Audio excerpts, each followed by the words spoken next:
자, 안녕하십니까. 제로낚시 주인자입니다. 오늘은 여러분들에게 찌에 대해서 한번 이야기를 한번 해보려고 합니다. 자, 찌에 대해서 이야기할 거는 너무 많아요. 2제로와 3제로에 대해서 여러분들에게 과연 여러분이 쓰고 있는 찌는 부력을 알고 사용하는지에 대해서 한번 여쭤보고 싶습니다. 저희 가게 한번 유심히 봐봤어요.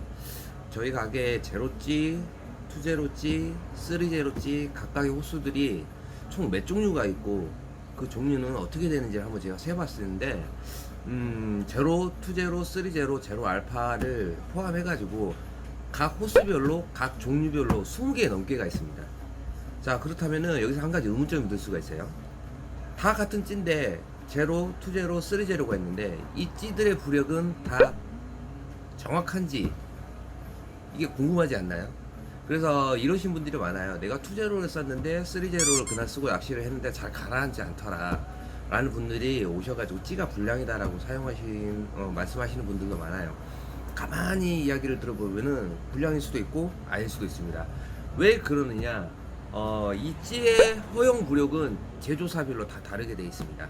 자, 이 2제로, 특히 2제로나 3제로 가지고 이런 논쟁거리들이 많이 나오게 되어 있는데 2제로라는 기준의 찌가 처음으로 나오게 된 거는 제 기억으로는 아마 2001년도인가 그럴 거예요.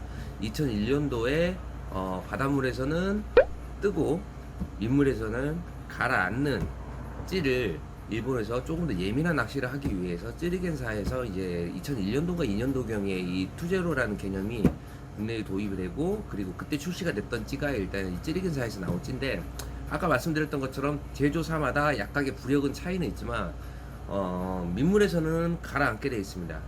그리고 바닷물에서는 뜨게 되어 있죠. 문제는 요즘 찌들이 너무 많아요. 제조사별로, 그리고 이제 브랜드별로, 그리고 국산 찌들들도 해가지고 종류들이 너무 많은데 이 각각의 부력들이 너무 다르다 보니까 사용하시는 분들이 혼동이 옵니다. 그래서 오늘 이 제로낚시 주인장이 대표적인 국산찌, 그리고 대표적인 일산찌의 허용 부력은 어느 정도가 되는지 각각을 테스트해가지고 여러분들에게 한번 보여드릴 겁니다. 그래서 여러분들이 사용하고 있는 찌의 부력을 알고 사용하시라. 제일 좋은 방법은 보통 2제로, 3제로 종류별로 해가지고 주머니에 한두 개씩은 다 가지고 계세요. 각각 다른 브랜드로요. 낚시하실 때 라이브엘에 물을 받아 놓지 않습니까? 라이브엘에 이제 고기를 키핑하거나 낚시대를 거치하기 위해서 물을 받아 놓는데, 잠깐 쉬는 시간에 담배 한 대 태울 때, 고기 안 될 때, 배고플 때, 식사하실 때 내가 가지고 있는 이런 찌들을 동시에 착수시켜 보면 됩니다. 착수시켜서 떠오르는 시간을 유심히 보시면은 천천히 더 늦게 떠오르는 찌가 더 예민한 찌가 되거든요. 그래서 요거는 한번 직접 테스트를 해보는 게 좋은데, 또 이런 부분들을 또 제가 말로만 이빨 까는 것보다 또 여러분들에게 다소 번거롭지만 제가 가지고 있는 찌, 그리고 또 가게에서 몇 개 깠어요. 여러분들에게 보여드리기 위해서 직접 보여드리면서 허용 부력들이 어떻게 다른지에 대해서 여러분들에게 좀 안내를 해드릴까 합니다. 살짝 우려스러운 게 일산찌와 국산찌가 섞여 있다 보니까 다소 혹자가 듣기로는 일산찌가 너무 그러면은 좋은 거 아니냐라고 이야기를 하실 수도 있는데, 이거는 제가 여러분들을 대신해서 판별하라고 알려드리는 거지 일산찌가 좋다라고 홍보하는 건 아닙니다. 그렇기 때문에 그 부분은 꼭 다른 쪽으로 왜곡하셔가지고 듣지 마시고요. 그리고 국산찌들도 미리 제가 말씀드리지만 좀 더 디테일하게, 그리고 완벽할 수까지는 없겠지만 조금 더 디테일하고 세심하게 낚시인들을 조금 더 다가가야 될 필요성이 있지 않을까 싶습니다. 우리 낚시인들 예전 같은 낚시인들이 아니라 많이 발전했고, 아마 제조사들도 아마 이 사정들을 알고 계실 거라고 생각을 합니다. 어정쩡하게 만들면 괜히 욕먹습니다. 자, 테스트 한번 해로 가보도록 하겠습니다. 가시죠.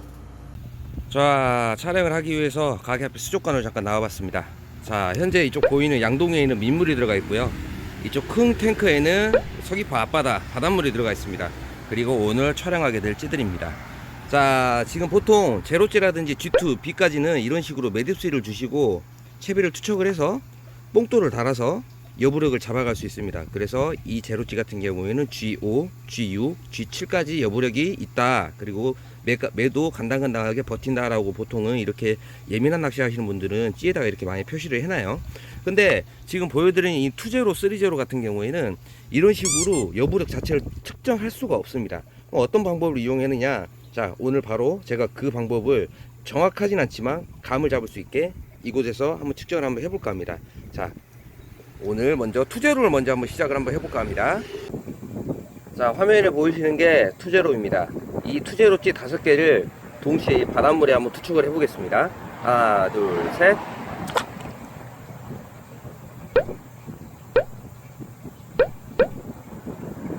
자, 차이점을 보이셨나요? 다시 한번 해볼게요. 이 찌들은 모두 지금 투제로인 찌들입니다. 다시 한번 넣어보겠습니다. 하나, 둘, 셋.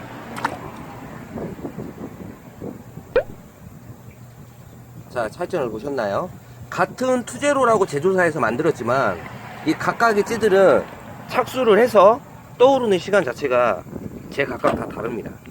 이것은 무엇을 말하냐면은 채비가 물론 이제 기울지냐 그리고 구멍지냐에 따라서 이 채비가 회수하는 그리고 부상하는 게 약간 그 파이 구경이라든지 여러 가지 이유가 있겠지만, 제가 보시라고 하는 이유는 채비가 들어갔을 때 일찍 떠오르는 찌들이 예민성이 떨어지는 찌들입니다.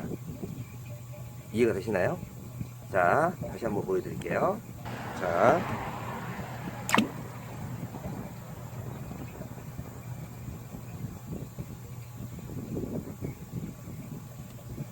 각각의 찌가 가지고 있는 무게, 그리고 내 구경 파이, 그리고 생김새 때문에 약간의 다른 부력을 가질 수는 있지만, 지금 제가 말씀드렸던 것처럼 이런 식으로 채비가 착수해서 올라오는轻강 상승의 속도를 본다면은 천천히 제일 늦게 올라오는 찌가 거의 또 3제로에 가까운 찌가 될 수 있다는 게 제가 알려드리고 싶은 부력 측정의 한 가지 방법입니다. 자, 여기 민물이 있습니다. 이쪽에 보시면 민물 있죠? 똑같이 민물에다 한번 담가 보겠습니다. 수심이 그렇게 다라이를 쓰다 보니까 깊지는 않는데, 자, 보시죠. 어떤 찌는 밑에 있죠, 지금 투제로가. 어떤 찌들은 투제로인데 떠 있습니다. 가라앉는 찌들이 있고 투제로는 떠 있는 찌들이 있어요. 근데 이게 지금 떠 있다가 좀 있으면은 가라앉아요.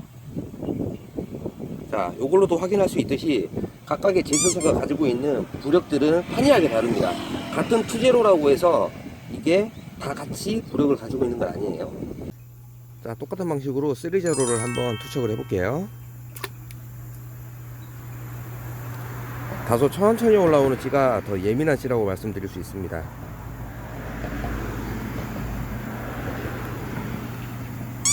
자, 찌 2개가 올라왔는데 찌 하나가 올라오지 않았습니다. 바닷물이에요.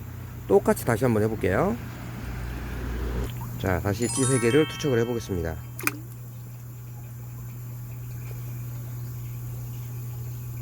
하나 올라왔고요.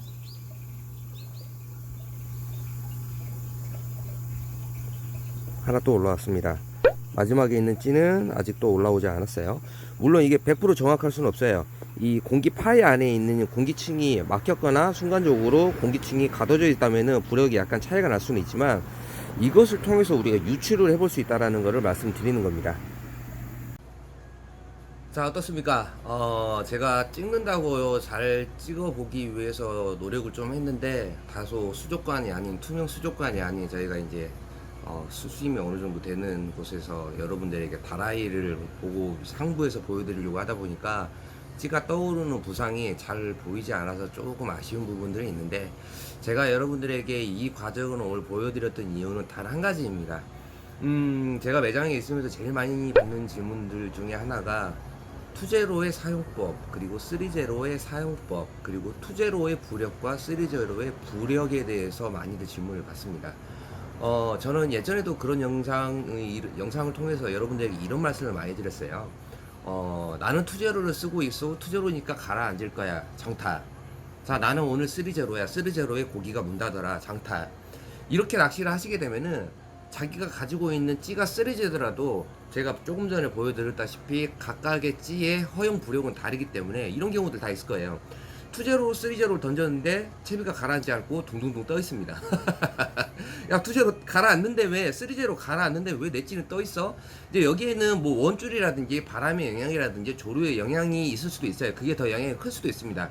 그거는 그 사람이 채비를 컨트롤 해야 되는 능력이 있는데, 제가 말씀드리고 싶은 부분은 그거에 앞서서 자기가 사용하고 있는 찌의 부력들에 대해서는 발 밑에 먼저 투척을 하셔가지고 요 정도가 돼야지 어느 정도 적당하게 내려가는구나 라는 것들을 알고 사용하시라는 겁니다. 제가 오늘 여러분들에게 그 부분을 꼭 이야기를 해드리고 싶었어요. 20개의 찌들이 투제로지만 다 같은 투제로가 아니다. 20개의 쓰리제로 찌가 있다면 다 같은 쓰리제로의 부력을 가지고 있는 게 아니다. 그리고 상대적으로 국산찌, 그리고 말이 국산이지 일본에서 OEM해서 오는 중국산 찌들 부력이 정확하지 않습니다. 좋은 찌라 하면 정확한 부력과 강한 내구성, 그리고 시인성, 뭐 여러 가지를 조합해서 좋은 찌라고는 하지만 아직까지는 일산 찌들이 국산 찌들보다는 우위에 있는 것은 맞습니다. 그렇다고 국산 찌가 나쁘다는 건 아니에요. 하지만 아까도 제가 서두에 말씀드렸다시피 우리나라 국산 조구 회사들 지금 소비자의 시선이 예전만큼 낮지 않습니다. 시야가 많이 넓어졌고 많이 올라왔기 때문에 거기에 맞는 대안과 그리고 거기에 맞는 찌를 제공을 해야지만, 아이템을 제공을 해야지만 소비자들은 그 회사에 대해서 믿음을 가질 수밖에 없습니다. 그래서 저는 이런 부분들을 잘 알고는 계시겠지만 한 번 더 말씀을 해드리고 싶었고요. 더 분발해서 우리나라 국산 조구 회사들이 일본을 무찌를 수 있는 그날이 왔으면 좋겠습니다. 더불어 지금 이제 백여돔 낚시를 입문하시는 분들, 제로찌, G2찌, B찌, 즉 보는 낚시를 하시는 분들은 보는 낚시에 먼저 충실을 하셔야 되고요. 그 이후에 보는 낚시가 어느 정도 충실해졌을 때 투제로, 쓰리제로로 서서히 잠겨가는 잠길 낚시를 하신다면은 보다 나은 재미를 느낄 수 있습니다. 제로찌 그리고 보는 낚시, 투제로찌도 갓 입문하신 분들이 투제로, 쓰리제로 사장님 쓰시더라, 저렇게 쓰니까 고기가 잡히더라 라고 해가지고 입문을 하신다는 것 자체는 옛날에도 제가 이 말씀 한번 드렸어요. 밥 먹을 준비도 안 되는데 숟가락질부터 안 배우시고 오셔가지고 밥을 드시려고 하시는 분들, 자, 한 번 더 말씀드리지만 숟가락질부터 제대로 배우시는 게 좋을 것 같습니다. 그래서 제가 다소 언짢게 들릴 수도 있지만 듣는 사람의 입장에서는 저는 항상 제가 정확하게 생각하는 주관 있게 여러분들에게 말씀을 드리기 때문에 기본을 밟아가면서 여러분들에게 조금 배웠으면 한다라는 게 또 백여돔 낚시의 또 매력을 여러분들이 조금 더 배워갈 수 있는 그런 계기가 되지 않을까 싶습니다. 자, 기술이 발전하면서 특히 이 저울형 낚시 같은 경우에는 조과도 더 예민하게, 더 디테일하게 이렇게 많이 변해가는 것 같습니다.